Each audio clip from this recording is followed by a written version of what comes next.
엔게디 쿨인가 혹은 400명의 억울한 자, 빚진 자, 또 다른 사람에게 쫓겨서 도망쳐온 자들, 소위 소외되고 약자들이 함께 몰려와서 함께 동거했던 그런 굴, 여러분 기억하실 것입니다. 그런 아둘람 굴이 있습니다. 이 둘 굴 가운데 어느 굴 속에서 이 시를 지었는지는 정확히 알 수가 없습니다만, 어쨌든 그의 인생 가운데 가장 곤고하고 힘들고 정말 사명에 가로막혀서 어떻게 해볼 도리가 없는 가장 기가 막힐 웅덩이에 빠져있을 때 당시에 지었던 시라고 합니다. 여러분, 다윗은 그 평생 지금까지 정말 전쟁터를 누벼보면서 싸워왔던 싸움꾼이었습니다. 일찍이 그가 역사의 중앙 무대에 그가 등장하게 될 때도 여러분 그 유명한 블레셋의 장수 골리앗과 싸워서 그를 정말 한순간에 단판에 별것도 아닌 그야말로 조약돌을 들어서 물맷돌에 실어서 던진 그 돌로 인하여서 그 어마어마한 큰 거인이고 정말 그 역대에 그 누구도 감히 상대할 수 없었던 블레셋의 그 장수, 그 이름 골리앗입니다. 그 골리앗을 단숨에 쓰러뜨린 그 정말 전설적인 그런 싸움꾼이 아니었겠습니까? 그런 모압과도 싸웠고 암몬과도 싸웠고 그 유명한 블레셋의 수많은 군사들과 싸워왔던 사람이었고 또 앞으로 싸워나갈 사람이었습니다. 정말 그는 정말 위대한 전사였고 정말 용사였고 정말 싸움꾼이었습니다. 그런데 이번에 싸움은 너무나 특별한 싸움이었습니다. 자기를 죽이겠다고 쫓아다니면서 자기를 정말 찾아내고 수색해서 자기를 죽인 자를 위해서 현상금을 걸고 그리고 직접 왕이 그야말로 그 일에 같이 거기에 동참해서 자기를 죽이겠다고 하는 것이었습니다. 그 왕이 다른 나라 이스라엘의 초대 왕이었던 사울 왕이었습니다. 뿐만 아닙니다. 이 왕이 어떤 왕이었습니까? 자기를 역사의 가장 중앙 부대로 이끌어 주었던 정말 자기의 최초의 은이라고 말할 수 있는 그런 정말 자기는 잊을 수 없는 아주 큰 자에게 덕을 끼쳐주고 은혜를 끼쳐주었던 바로 그런 자였습니다.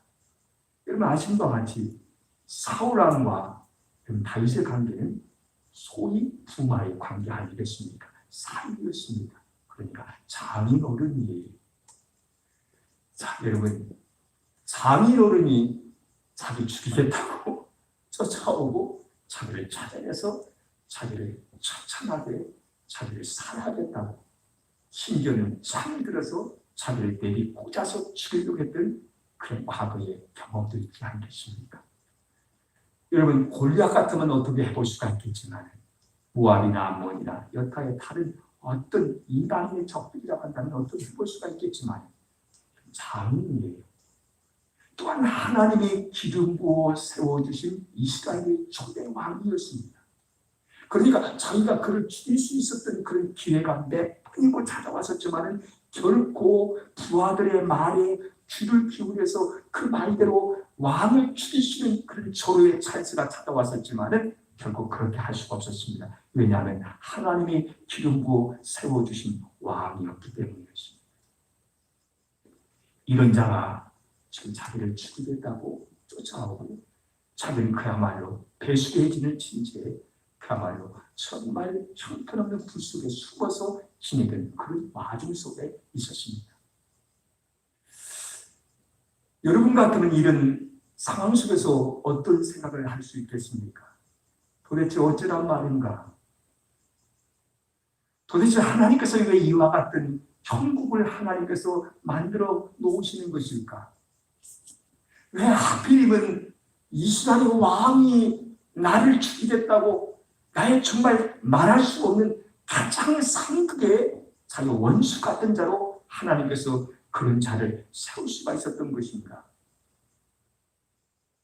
한편 생각하면 세상이 이렇게 나는 자기를 위해서 모든 걸 다 하고 내 목숨까지 내어걸고 내가 모든 수많은 전쟁들을 누비면서 왕 바로 당신을 위하여 그리고 이스라엘 바로 이 나라를 위하여 온 힘을 다해서 지금까지 내가 싸운 들을 인해서 내 모든 힘을 기울여서 내가 나라를 위하여 당신을 위하여서 내가 정말 견마지도의 모든 힘을 다했는데 세상에 이렇게 배은망덕하게 어느 날 나를 이렇게 죽이겠다고 나설 수가 있는 것인가? 아마 원망하고 한편 마음에서는 저주가 쏟아나와서 나오지 않겠습니까?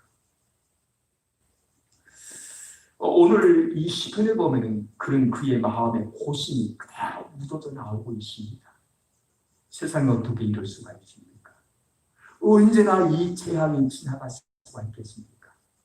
여러분, 이것은 내가 적극적으로 맞서서 싸워서 대항해서 이길 수 있는 싸움도 아니었습니다. 이미 말씀드린 것처럼 장인어른이고, 그래도 장인어른이고, 그리고 하나님이 기르고 세워놓은 왕이고, 일찍이 자기를 역사의 한가운데 이끌어준 그런 고마운 사람이었습니다. 그렇다고 해서 오늘날 그에 맞서서 같이 칼을 비벼대면서 싸우기에 너무나 자기 마음이 원치 아니하는 것이었습니다. 어떻게 하라는 것이겠습니까? 이 상황을 어떻게 넘어설 수가 있겠습니까? 이대로 꼼짝 못하고 이 구슬에 갇혀서 그러다가 발각되어서 비참하게 죽음을 맞이하는 것이 내가 할 수 있는 마지막 위대한 길인가 하고 생각해 볼 수도 있었을 것입니다. 내가 할 수 있는 나의 반응, 내가 할 수 있는 행동, 내가 취할 수 있는 액션이 무엇일까? 그도 역시 고민하면서 깊이 생각했을 것입니다. 나는 과연 어떻게 할 것인가? 하나님이여, 나를 긍휼히 여기시고 나를 긍휼히 여기소서. 내 영혼이 주께로 피하되 주의 날개 그늘 아래서 이 재앙이 지나가기까지 피하겠습니다 하고 얘기하고 있습니다. 그는 일단 하나님께 매어 달리는 수밖에 없었습니다. 하나님과 불쌍히 여겨달라는 것입니다. 나를 제발 좀 숨겨주시고 나를 구해달라는 것이었습니다. 오직 내가 바라볼 수 있는 자는 하나님 당신밖에 없지 않습니까? 라고 마치 애걸하듯이 하나님께 달라붙어서 하나님께 구원하는 것처럼 하나님 앞에 매어 달려 그에게 간구하는 모습을 우리에게 보여주고 있습니다. 맞아요. 이것이 우리가 제일 먼저 취해야 할 행동일 것입니다. 하나님께 그야말로 기도하는 것일 것입니다. 하나님, 나 구해달라고, 나를 불쌍히 여겨달라고, 내 처지를 하나님께서 살펴봐 달라고, 내가 있는 이곳을 하나님께서 바라봐 달라고, 하나님여 나를 봐주시라고 기도하는 것밖에 아마 길이 없었을 것입니다. 맞아, 여러분, 당연한 말인 것 같지만 우리는 때때로 이 당연한 이것을 잊어버릴 때가 얼마나 많이 있습니까? 너무나 급박한 상황 때문에 기도할 것마저도 잊어버리고 그저 허둥지둥하다가 여러분, 내 생명이 다하는 마지막 위급한 지경으로 나락으로 떨어질 때도 있지 않겠습니까? 잠시 긴 호흡을 하신 후에 잠시 멈춰 서십시다.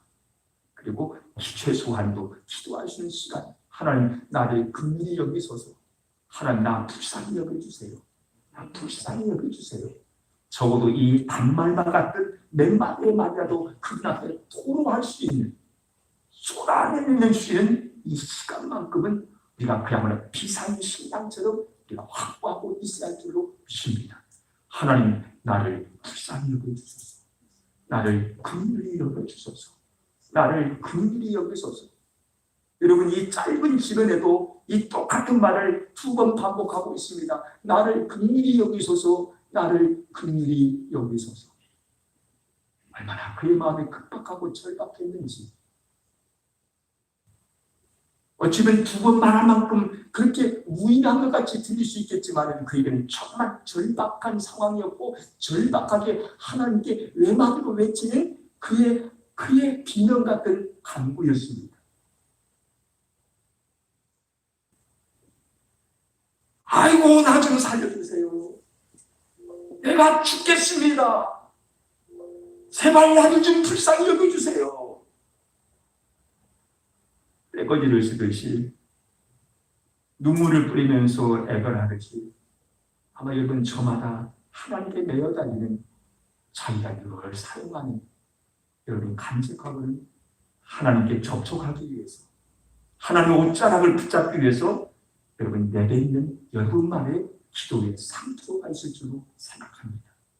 저도 마찬가지입니다. 하나님, 나 좀 불쌍히 여겨주세요. 아이고 하나님, 아이고 하나님, 아이고 하나님.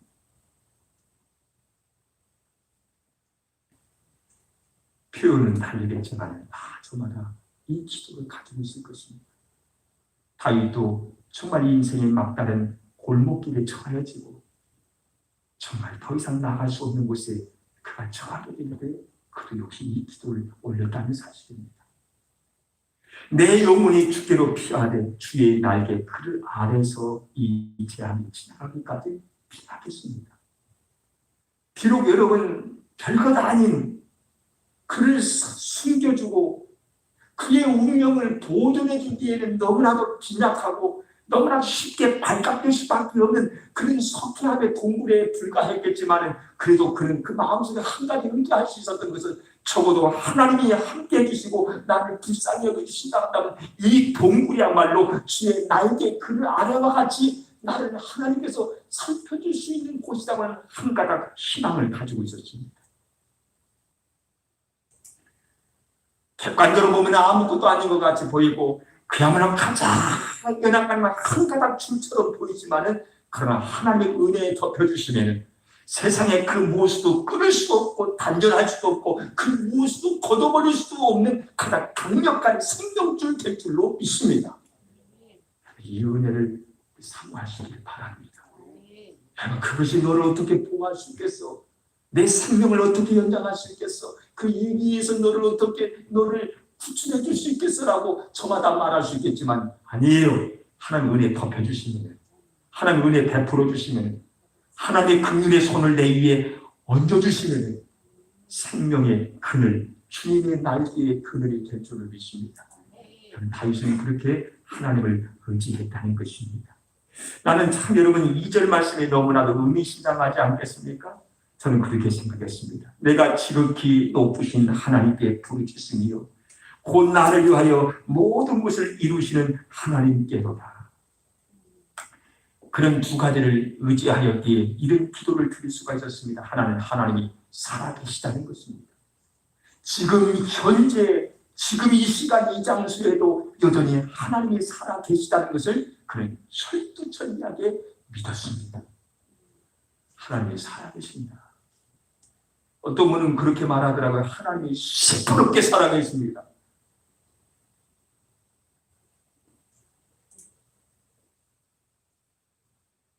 그분의 표현은 또 그럴 수도 있겠지. 그렇게까지 말하지 않는다 할지라도 하나님 여기 마치 우리 속에 자연스럽게 우리에게 호흡을 할 수 있도록 여기에 보이지 않지만 떠돌아다니는 공기처럼 하나님 이 공간 지금 이 시간에도 여전히 살아계신 현존하시는 하나님이었습니다. 다윗은 그것을 믿었어요. 여러분 너무나 당연한 말 같지만은 여러분 살아계신 하나님, 지금 여기에 현존하시는 하나님, 이걸 믿는 것, 이게 너무나 인생에 귀중한 것입니다. 살아계신 하나님, 하나님이 내 앞에 계심을 내가 믿습니다. 비록 내 손에 잡히지 않고 내 눈에 보이지는 않지만 여전히 공기처럼 내 앞에 하나님 여기에 여러분 하나님이 임재하고 계신 줄로 믿습니다. 이 믿음을 가지시길 바랍니다. 그렇죠? 뿐만 아닙니다. 그 하나님 내 앞에 임재하시며 현존하시는 하나님이 지극히 높으신 하나님이었습니다. 비록 지금 온 세상은 세상의 모든 권력과 권세를 그 손에 붙들고 있는 사울 왕의 그 의도대로 세상이 돌아가는 것처럼 보이지만은 그러나 사울보다 훨씬 더 높은 존재, 지극히 높으신 하나님이 계심을 그는 믿었습니다. 지존자 하나님, 가장 높은 존재이신 하나님, 그 하나님을 믿었다는 것입니다. 여러분 이 말이 참 좋아요. 아무리 돈이 많고 권력이 높고 신분이 높다 할지라도 그래, 너보다 더 높은 분이 없는 줄 알아? 그래, 내가 제일 높은 것 같지? 더 높은 분이 계셔. 더 높은 분이 계셔. 따라서 볼까요? 더 높은 분이 계시다. 하나님은 분이 계시다. 이 말이 얼마나 위력 있고 힘인 줄 알 수가 없습니다. 맞아요. 여러분, 별 2개면 별 2개보다 더 높은 자가 누구입니까? 별 3개입니다. 별 3개보다 더 높은 자가 누구입니까? 별 4개입니다. 별 4개보다 더 높은 자가 누구입니까? 별 5개입니다. 별 5개보다 더 높은 자가 누구입니까? 말할 것도 없이 수도 없이 그 위에 마음이 존재하지 않습니까? 그런 마지막 제일 궁극적으로 제일 마지막 최종적인 최고의 권위자, 최고의 권력자, 여러분, 온 세상을 통치하신 그가 계십니다. 하나님이시죠. 다윗은 그걸 믿었습니다. 하나님을 믿었습니다. 현존하신 하나님, 기존하신 하나님, 지극히 높은 곳에 존재하신 하나님, 가장 높으신 하나님, 이 하나님을 믿었다는 것입니다. 여러분, 여러분 어렸을 때 초등학교에서 구구쌤 배우지 않습니까? 2는 4, 2, 3은 6, 2, 4, 8, 2, 52, 62. 잘하네. 여러분, 이와 같이 당연하게 그러나 모든 앞으로의 모든 여러분 삼수와 수학의 세계에 들어가기 위해서는 당연하게 외워야 할 구구쌤처럼 하나님은 지금 여기에도 계시다. 그 하나님은 가장 높으신 분이시다. 여러분, 우리 신앙의 공식입니다. 이 이걸 통하여 우리는 하나님의 놀라운 신비한 세계와 하나님의 나라에 비로소 입문할 수가 있는 것입니다. 다윗은 이 기본기를 결국 그의 인생의 가장 위급한 순간에 이 기본기를 결국 망각하지 아니했다는 것입니다. 아멘. 정말 그렇습니다. 내가 지극히 높으신 하나님께 부르짖으며 곧 나를 위하여 모든 것을 이루시는 하나님께로다. 그 하나님이 나를 위하여, 세상에 이런 말을 하고 있어요. 나를 위하여 모든 것을 이루시는 하나님께로다. 여러분, 지금 이 사람이 이런 말할 처지가 아니지 않습니까? 목동이었다가 그가 어느 날 정말 기적처럼 골리앗을 꺾고 왕의 부마가 되고, 여러분, 놀라운 그날의 최고의 국군의 통수권자가 되었을 때 할 수 있는 말이지 않습니까? 그러나 지금의 처지는 쫓겨다니고 도관의 등지처럼 더 이상 도망갈 곳도 마저도 없는 동굴 속에 처박혀서 그저 앞으로 어떻게 될까? 그야말로 노심조사 전전긍긍하고 있는 바로 이런 순간인데, 오히려 그가 하는 말이 나를 위하여 모든 것을 이루시는 하나님께 내가 소망을 둡니다. 말하고 있는 거예요. 하나님은 뭘 이루어줬어? 물론 목동에서 그 이스라엘의 최고의 장수에 이르기까지 지금까지 인도해줬다고 하면 그 이해가 할 수가 있지요. 그 현재 이 말을 하기에는 지금의 상황이 너무나도 옹색하고 얼마나 긴박합니까? 이를 말할 이 째리가 되지 않지 않습니까? 무슨 말이에요? 다윗은 이제는 조금 더 높은 곳에 튀기고 올라서서 밑을 내다볼 수가 있었습니다. 그래, 그렇구나. 하나님은 이러한 최악의 상황, 최악의 소재까지라도 하나님 이것을 재료로 사용하셔서 내 인생을 이루어 가지고 계시구나 라고 믿을 수가 있었습니다. 할렐루야. 한번 믿으십시다. 하나님은 꼭 비싼 것, 좋은 것, 최고의 재질만 가지고 하나님이 작품이나 걸작을 만들어내는 것이 아니라 아무렇지도 않게 여기는 흙이나 돌덩어리나 별것도 아닌 소재를 가지고 하나님은 주물딱주물딱해서 인간을 만들어내시지 않으셨습니까?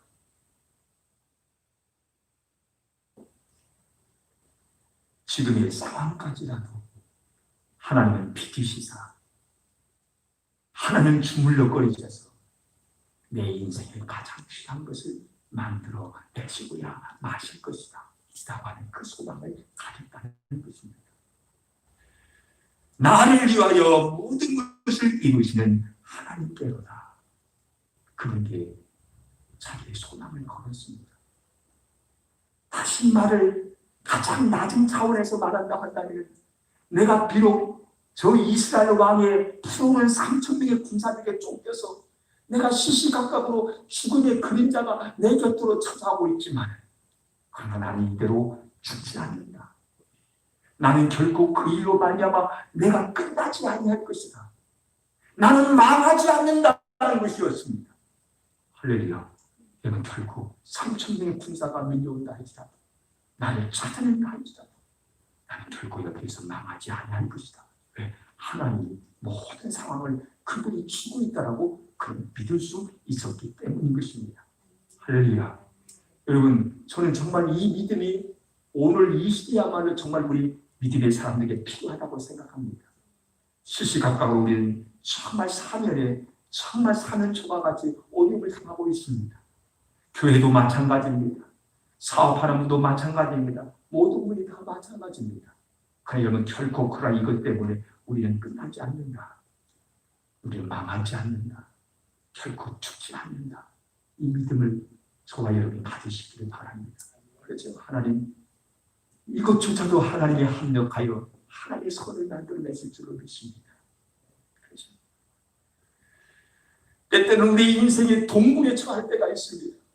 이도저도 아무것도 할 수 없는 그런 정말 억지로 꼼짝없이 정말 안식할 수밖에 없고 꼼짝없이 중지할 수밖에 없는 인생의 그런 막다른 골목길에 처할 때도 있을 때가 있지 않겠습니까? 어쩌면 요즘은 그런 때입니다. 아무것도 할 수 없어요. 근데 말입니다. 성경에 보니까 아담이 그가 막 하나님 주신 지혜와 능력을 가지고 모든 짐승들을 불러서 짐승들, 너는 사자, 너는 호랑이, 너는 노루, 너는 사슴, 너는 낙타, 너는 기린, 쫙 수많은 그 동물들의 그 특징을 살려서 그 이름들을 다 명명해 주지 않습니까? 이거 대단한 거예요. 대단한 거예요. 그런데 정작 아담을 통하여 생명의 기적의 역사가 일어난 때는 언제냐면 아담이 잠들어서 아무것도 하지 않고 진지 깨어 있을 때 잠들어 있는 아담의 그 갈비뼈를 뼈시사 하나님이 여러분 이불을 하와를 만들어내지 않으십니까? 그가 활동하고 있을 때 자기의 지력과 능력을 다해서 열심히 하고 있을 때 최고의 걸작품이 나온 것이 아니라 어쩌면 잠들어 있을 때 준비하고 있을 때 어쩌면 여러분 동물 속에 있을 때 하나님 그 시간을 통하여 그의 인생에 최고의 것을 준비하시고 만들어 내더라는 것입니다. 여러분, 이 말이 맞는 말 같이 느껴지십니까?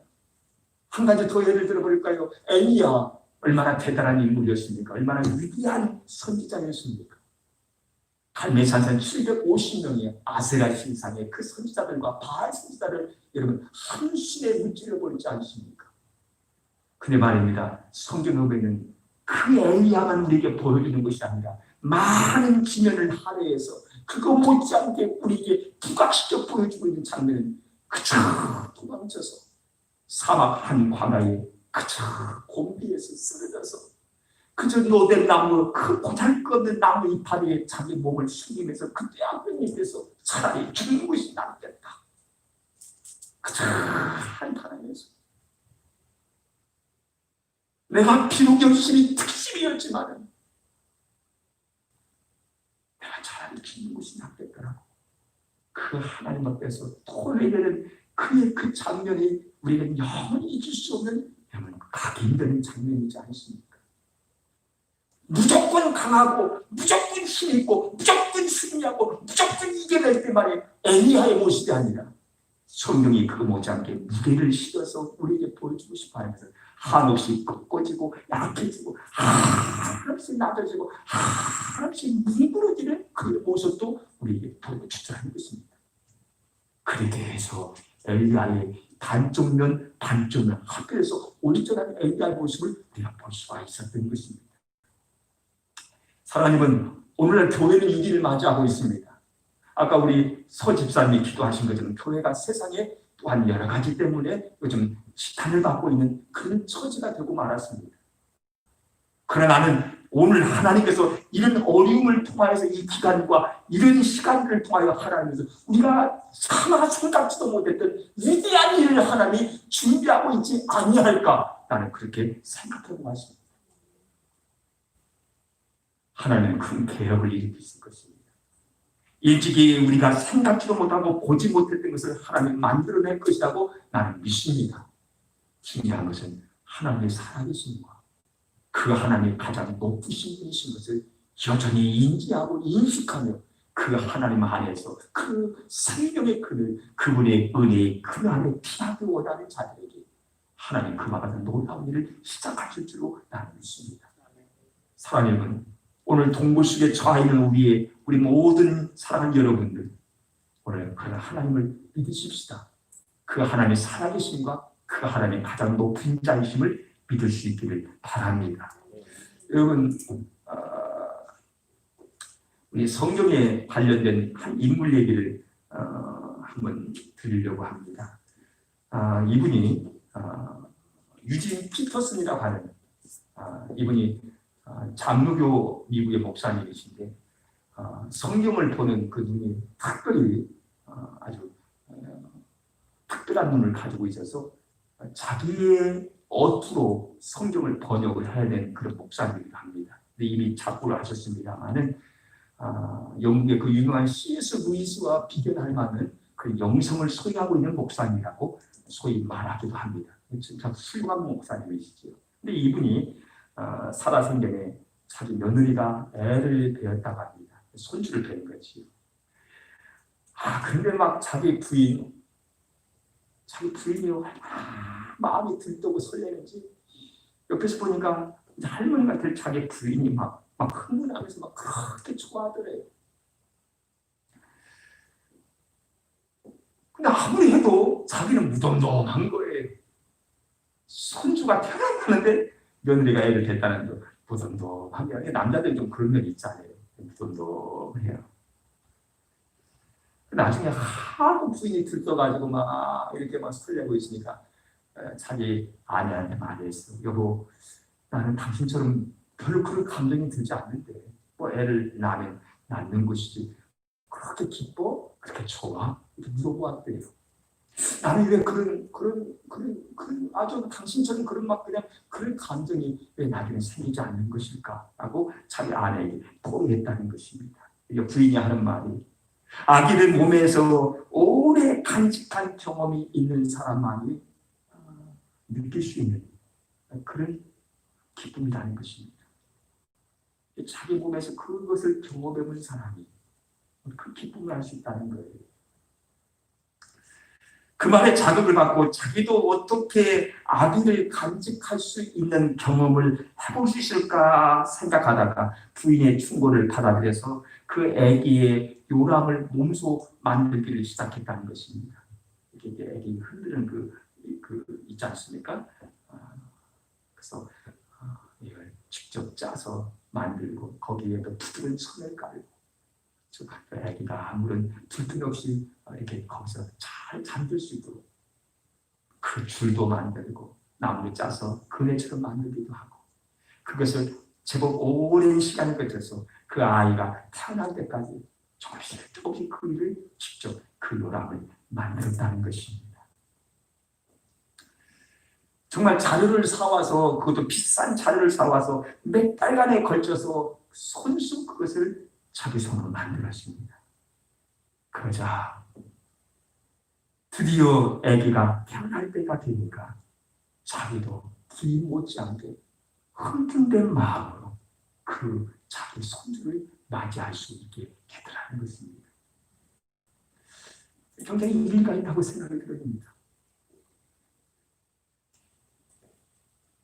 아무것도 하지 아니한 채 기다리지 아니하고 내가 할 수 있는 일, 비록 그 일이 별 대단한 것도 아니고 별 대수로운 것도 아니겠지만 자그마한 것을 할지라도 자기가 직접 할 수 있는 그 어떤 것을 해가면서 그 날을 기다리시다간다는 막상 그 날이 닥쳐오면 맞이할 때의 그 기쁨과 감정과 설렘은 이루 말로 다 할 수가 없을 것입니다.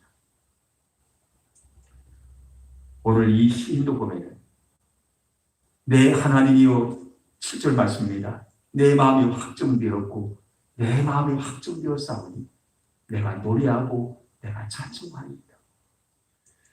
하나님을 생각하면서 아무리 지금 자기의 형편이 어렵고 긴박한 처지에 빠져있다 할지라도 그러나 이 상황 모든 것을 쥐고 계시는 분은 상황이 아니라 다른 여타의 군사들이 아니라 결국은 하나님이 쥐고 있다고 하는 그 생각에 미치게 되자 자기 마음에 평정을 찾기 시작합니다.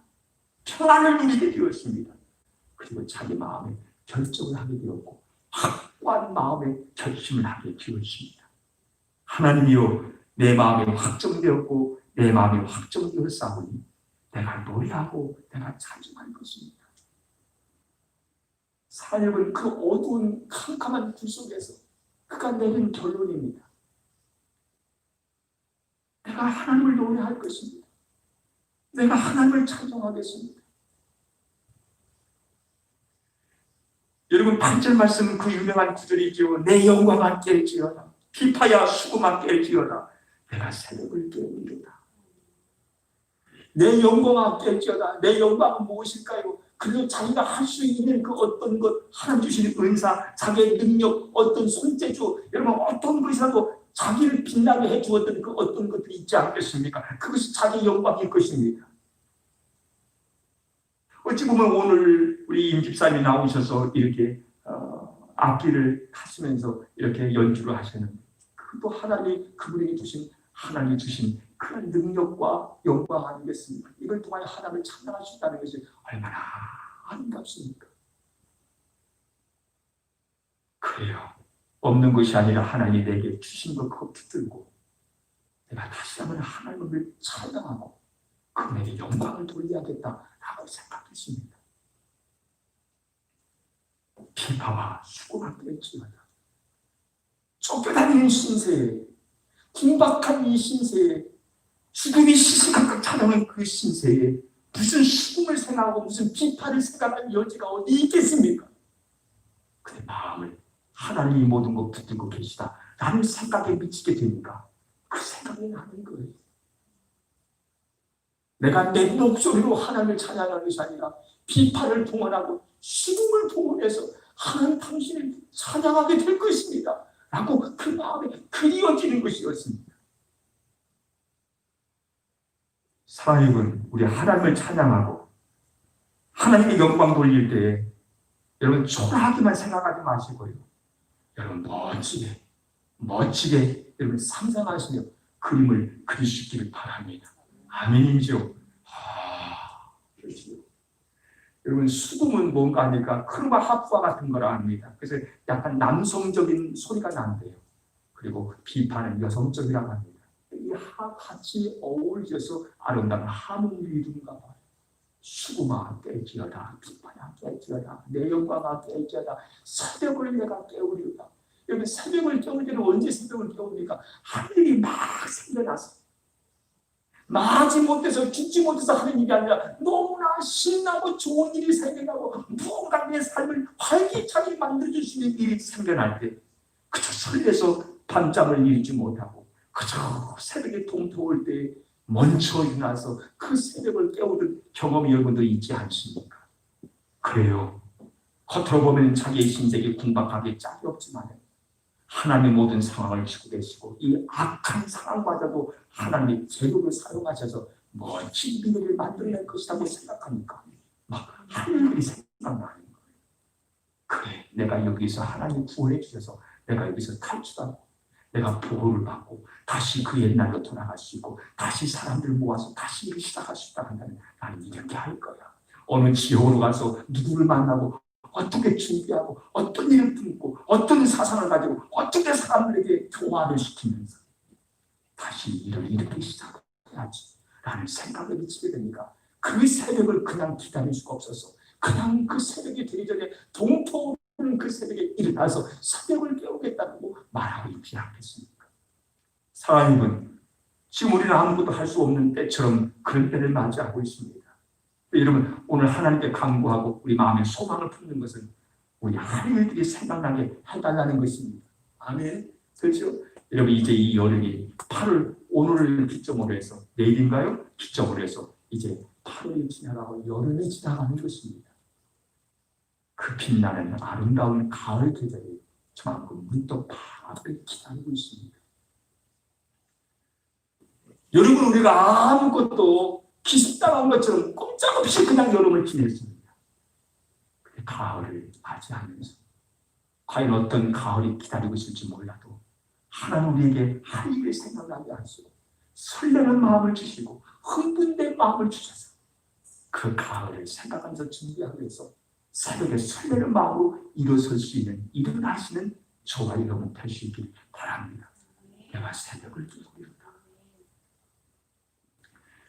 사랑하는 여러분, 오늘 이 성경을 읽노라고 하면 아주 중요한 한 가지 단어를 우리가 발견할 수가 있습니다. 그것은 하나님의 영광인 것입니다. 주님의 영광입니다. 이 말이 아주 중요한 말입니다. 그는 자기 인생의 목적을 알았습니다. 하나님 나를 왜 부르셨을까? 지금까지 나를 인도하신 하나님께서 나를 통하여 하나님 이루고자 원하시는 하나님의 뜻은 무엇일까? 그것은 하나님의 영광이었습니다. 하나님께서는 사람을 만들어주시고 또한 하나님께서는 온 우주 만물을 만드시고 하나님이 기대했던 것 한 가지가 있었습니다. 그것은 당신의 영광을 노래하는 것이었습니다. 영광이에요. 하나님의 영광. 그러니까 여러분 그 영광을 왜 우리가 평탄하고 좋은 길, 만사가 모든 것이 평탄할 때만 이 영광을 돌리시는 것이 아니라 비록 쫓겨다닐 때라도 하나님의 영광, 어려움에 처했을 때도 하나님의 영광, 죽음의 길에 내가 시달리고 있을지라도 하나님의 영광, 음지에 있을 때도 하나님의 영광, 양지에 있을 때도 하나님의 영광. 여러분 하나님의 영광을 목적을 두고 우리가 살아가시만 있다고 한다면 어떤 처지에 있다지라도 하나님 우리에게 설레는 마음을 가지고 일을 할 수 있도록 하나님 축복해 주시고 길을 열어주실 줄로 믿습니다. 아멘입니다. 사랑하는 우리 교회의 하나님 영광을 위하여 존재합니다. 오늘 당신 여러분도 하나님 영광을 위하여 존재합니다. 하나님이 만드신 그 일, 창조를 여러분 노래하시고 하나님에게 베푸신 그 은혜를 감사하며 기뻐하시면서 하나님의 살아계심과 하나님의 그 놀라우신 가장 높으신 그 하나님을 노래할 수 있도록 하나님 우리를 부르신 사실을 여러분 잊지 마시길 바랍니다. 오늘 여러분 비록 어려운 때에 있다 할지라도 하나님의 영광을 위하여 주님 내가 할 수 있는 일이 무엇이겠습니까? 나를 하나님께서 어디로 부르시고 계십니까? 어떤 일을 하기 원하시는 것입니까? 생각하시면서 내일을 준비하고 비록 동굴이었지만 다윗이 내일을 거기서 찾았습니다. 그래서 그는 새벽을 깨우겠다라고 고백하고 있지 않습니까? 새벽을 깨울 수밖에 없는 저와 여러분 될 수 있기를 주님의 이름으로 축원합니다. 아멘.